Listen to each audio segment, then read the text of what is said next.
ఓం నమ శివాయ. శ్రీశైల మల్లికార్జున. ఓం నమ శివాయ. ఓం నమ శివాయ. చిలక జోష్యం అంటండి ఇప్పుడు ఉంది, ఇక ముందు గుడుక ఉంది. ఇంతవరకు ఏ కాలం నుంచో చిలక జోష్యం ఉందండి. నమ్మండి, వినండి. 12 రాసుల మీద డిసెంబర్ నెల 1 తారీఖు నుంచి 7వ తారీఖు వరకు ఏ రాశి మీద ఎంత గురుబలం ఎంత ఉంది, ఏ రాశి మీద శని బలం ఎంత ఉంది, మంచి ఎంత, చెడు ఎంత, లాభం ఎంత, లుక్సాన్ ఎంత, కష్టం నష్టం సుఖం దుఃఖం మొత్తం చెప్తా వినండి. చిలకమ్మ మిథున రాశి వాళ్ళ శాస్త్రము, మిథున రాశి వాళ్ళ భవిష్యవాణి, మిథున రాశి వాళ్ళ గణితవాణి. చిలకమ్మ మిథున రాశి వాళ్ళ శాస్త్రము, మిథున రాశి వాళ్ళ భవిష్యవాణి, మిథున రాశి వాళ్ళ శాస్త్రవాణి. మిథున రాశి వాళ్ళకి నడుసొచ్చే మహాలక్ష్మి, మీరు కూర్చున్న లక్ష్మి చూసినారు కానీ అమ్మవారు జగన్మాత మహాలక్ష్మి మీ ఇంటికి నడుచుకుంటూ వస్తుంది. మిథున రాశి వాళ్ళు ఎవరైతే ఉన్నారో ఇంటికి లక్ష్మి నడుచుకుంటూ వస్తుంది కదమని కష్టం ఆపితే ఆమె ఆని ఆగుతుంది. కష్టపడమంటుంది ఆమె. కష్టపడితే లక్ష్మి గురించి ఎంత మేము పొద్దుగల లేసి సాయంత్రం వరకు కష్టపడతాం. ఎవరి గురించి కష్టపడతాం? అమ్మవారు లక్ష్మి. 4 డబ్బులు సంపాయాలి, లక్ష్మి నాకు రావాలి, లక్ష్మి నేను కష్టపడి ఎందుకు కష్టపడితే నాకు లక్ష్మి వస్తుంది కదమని ఆ లక్ష్మికి మీరు ఎంత కష్టపడితే అప్పుడు మీ లక్ష్మి కష్టానికి చూసి ముందుకు వస్తుంది. అంతే తప్ప నువ్వు ఇంట్లో తిని పడుకుంటే లక్ష్మి లక్ష్మి అంటే ఆమె ఆనే ఉంటుంది, మీరు ఈయన్నే ఆరుస్తూ ఉంటారు తప్ప లక్ష్మి మీ ఇంటికి రాదు. కష్టపడితే ఆ లక్ష్మి కలకలించి వస్తుంది. అది లక్ష్మి. ఎందుకో ఈ రాశి వాళ్ళకి పైసా ఆగదు, చేతుల పైసా ఆగదు.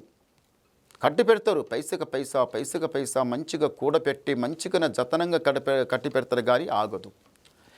ఆర్థిక సమస్య చాలా చెడ్డగుంది మీ ఇంటికి.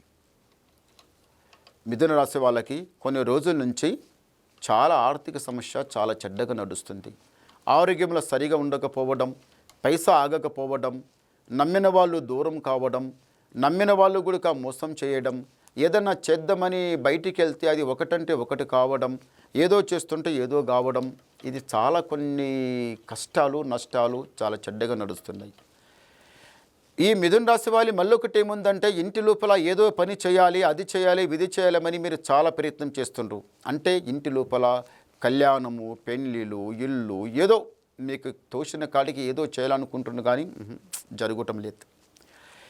ఇలా సర్పదోషం, నాగదోషం ఎట్లా ఉన్నదో, నాగపాము దిశం ఎట్లా ఉంటుందో మీ ఇంటి మీద దృష్టి అట్లా ఉంది.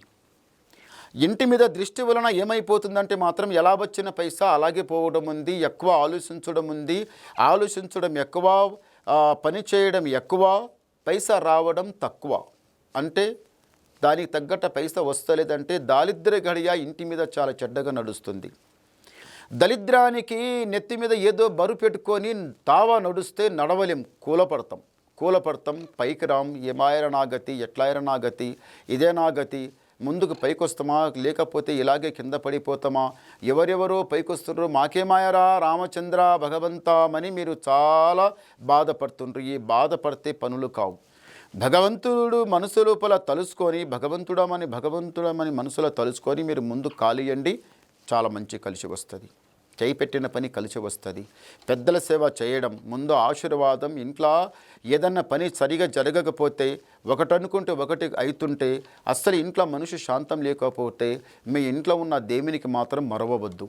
మీ ఇంట్లో ఉన్న దేవునికి మీరు ఏం చేయాలి?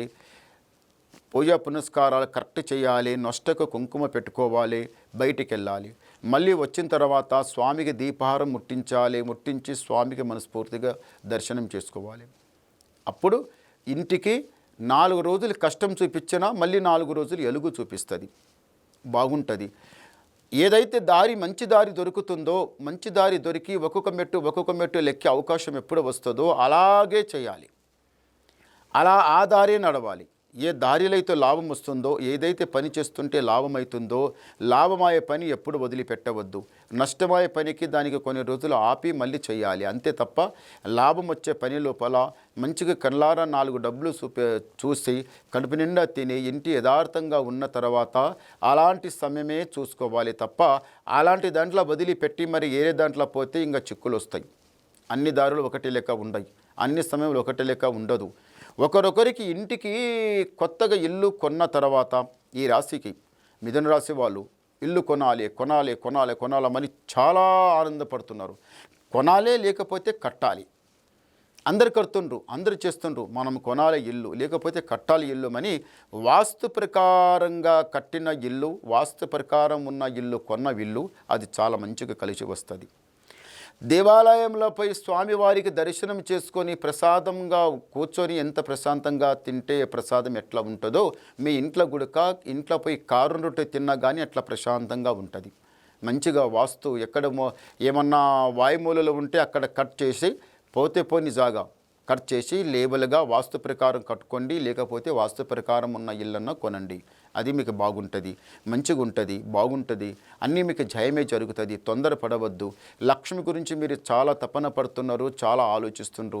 అవుతుందో కాదో, ఎట్లయితుందో అని చాలా ఆలోచిస్తున్నారు. ఒకటి ఆలోచించండి, మంచి జరగాలంటే ఇంటి మీద ఉన్న కాలకంటక దరిద్రమంతా కొంచెం దూరం అయిపోవాలి. ఇంటి మీద 12 కళ్ళు ఉంటాయి, ఎంతోమంది నజర్ ఉంటుంది. నజర్ ఒక్కొక్క నజర్ తలిగిందంటే నాశనం అయిపోతారు, పూర్తిగా బుడనాశనం అయిపోతారు, చాలా కష్టపడతారు. మనం ఇదంతా బాధ, ఈ కష్టం నష్టం వచ్చినకి కారణం దేంది? నరదృష్టి వలనే వస్తుంది.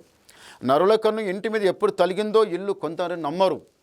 ఏమోలే వాడు ఏడుస్తే నాకేమవుతుంది, నాకు దేవుడు చూస్తే నాకు అంత చక్కదనంగా చూస్తే నాకు మంచిగా ఉంటుంది, ఎవరో ఏడుస్తే ఎవరో నరదృష్టి నా ఇంటి మీద పెడితే నాకేమవుతుంది అని ఆ అహంశక్తిలో మాత్రం పోవద్దు. అది కరెక్ట్ కాదు.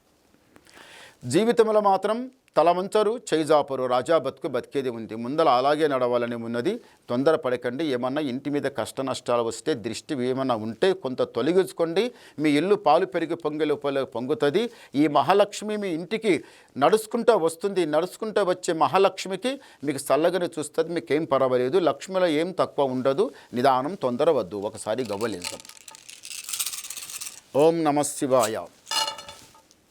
చాలా మంచి గవ్వలు పడ్డాయి. మిథున రాశి వాళ్ళ జ్యోతిషంలో ఆదాయం 14, యాయం 2, రాజపూజ ఫలం 4, అవమానం 3. అంటే 14ల గురువు ఉన్నాడు, 3 శని ఉన్నది. చూశారా? 14ల గురువు, 3 శని. 14 గురుబలం చాలా బాగుంది. అదే దారిలో నడవండి, మంచిగా ఉంటుంది. ముందల చేపెట్టిన పని మంచి కలిసి వస్తుంది, జయం జరుగుతుంది. రాజా బతుకు బతికే టైం ముందల ఉన్నది. ఇప్పుడు నీకు మంచి టైం ఉంది. ఆ తారి వదిలిపెట్టకండి, చెడు దారిలో వెళ్ళకండి, మీకు అంత మంచిగా జరుగుతుంది. నమస్కారం.